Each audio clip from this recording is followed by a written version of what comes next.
特种部队在现代并不罕见，不知道有没有人好奇过，古代有没有人尝试过组建起一支特种部队呢？答案是真的有，不如说还非常多。今天就让我们挑其中一个来讲讲明代的特种部队神机营到底是个什么样的部队吧。神机营诞生于永乐年间，常被人称作三大营之一：神机营、五军营、三千营。起初的任务安排是五军营主营阵，是军队的主要战斗力；神机营主火器，是部队的主要火力输出点；三千营主巡哨，负责出征时期的外围侦察和突袭。值得一提的是，京师三大营不是3个营，而是3个兵种，实际人数按照卫来编制，一共有72个卫，约40万之众。神机营被誉为人类历史上第一个以火器作为主力装备的部队，不少人可能都有这样的错觉：中国的火器是一直落后于西方的。但实际上，在15世纪初的世界，当时神机营装备的神机铳并不落后于其他地区。同时代的欧洲，火门枪的长度大约在30厘米左右，口径在20到30毫米，性能略逊于神机铳。嘉靖年间，南有倭寇，北有鞑靼，内忧外患严重，军事斗争十分激烈，促使火器在明朝又继续发展起来。当时就有人提出，有精兵而无精器以助之，是谓图强；若有人无器，则人非我有矣。这一批人大力推动了火器技术的发展。在嘉靖至万历年间，明人主要学习和改进了西方传入的各类火器，其中佛郎机和鸟铳被明军改造和完善之后，大批量的装备了军队。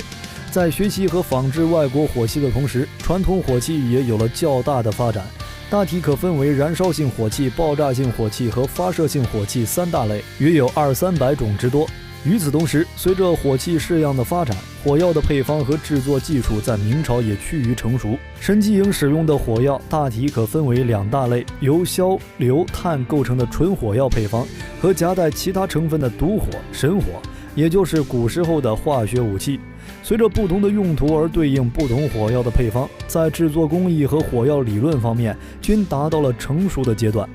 神机营并不是只有火铳兵，除了火铳兵外，还配有骑兵以及炮兵。明代除了火铳，火炮也非常重视，而火炮长期都是明军最强大的火力支援。后来介于神机营以火器为主的战斗方式，戚继光和孙承宗等人还发明出了名叫偏厢车的战车，供车营使用。这种偏厢车及其战术很像波西米亚圣杯战争中胡斯派所使用的车垒战术。人类使用战车结阵防御的历史最早可追溯到4世纪，罗马人在和日耳曼人的战争中就出现了用马车结成方阵御敌的记录，但胡斯车垒却发展成了一套武器体系，而神机营的偏厢车也是如此。火器与战车的搭配可以说是天作之合，经过改造的马车能给士兵们提供对远程武器的防护，其提供的高度优势和护板同样也可以有效遏制敌人的近战攻击，尤其是让火器部队最头疼的骑兵。结阵的战车也可以有效阻挡骑兵的冲锋，同时战车也可以拿来运送一些过于笨重的武器，例如佛郎机炮。后来的重型佛郎机大炮便被装载在炮车上，1门母炮配3门子炮，射击时子炮装入母炮，发射完拿出，再装填第2个子炮。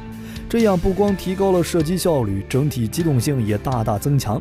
同时，神机营高战斗力的另一个原因与神机营模块化、精确化的分工有关。早期的神机营也是和大部分火器部队一样，火铳手既要负责装填，还要负责开枪打击敌人，不仅仅耗费时间，还容易被敌人抓住间隙冲乱阵脚。因此，神机营的统帅开始对其内部的分工进行划分，包括装填手、射击手等明确分工，加快火铳的开枪间隙，同时还采取分批次开枪，保证了攻击的连续性。再者，在神机营之内设立骑兵，通过骑兵来保护神机营，对于神机营可能面临的威胁进行清除。这样一来，神机营便形成了包括火铳、大炮、骑兵在内的多种兵种部队，而且还配有轻武器，原可利用火炮进攻打击，如果敌人靠近，也可以进行近距离的作战。同时，依靠骑兵四周的巡查，几乎形成了立体作战单位。虽然说神机营仅仅有5000人，但是其战斗力丝毫不亚于一支10000人军队。作为中国最早的有建制的火器部队，神机营是最具开创性的，其打破了传统冷兵器时代的短兵相接。如果使用得当，能够极大的减少己方的伤亡，并且给敌人带来毁灭性的打击。对比冷兵器，火器的伤害显然更高，也更具有威慑力。朱棣在位期间，不论大小战役，都能看到神机营的身影，尤其是在面对北方少数民族的时候，效果显著。然而，一个部队战斗力再强，也架不住国家由内腐朽衰败。明代后期，国力衰弱的时候，部队要么配不到火器，要么配备的都是老型号，甚至质量不过关的劣质火器，战斗力显然大不如前。而此时，面对如日中天的八旗军，曾经精锐的火器部队也显得不堪一击了。覆巢之下，岂有完卵？已成强弩之末的明朝，都已经毫无生机，随时可能灭亡之危。何况是一支名存实亡的神机营呢？后来取代了明的大清，依然重视火器制造。清代前期仍大量制造，到康熙时，火器制造的规模、质量、工艺都达到高峰。当时为平定三藩之乱，康熙特命比利时传教士南怀仁制造适应南方地形特点和便于战场上机动使用的火炮。清军鸟枪运用的标准战术被称为9进10连环，这是一种依次开火形成持续火力的战术。然而清中期后，火器发展渐趋停顿，清朝在政权稳固及稳定后，容许汉族民众持有冷兵器，但仍然警惕火器，尤其是重型火器的留存。直到鸦片战争以后，被西方列强暴打以后，才有人意识到火器的重要性。于是内忧外患之下，清政府在1861年建立神机营。作为明代神机营的精神续作，清代的神机营却显得更像是临时抱佛脚的产物。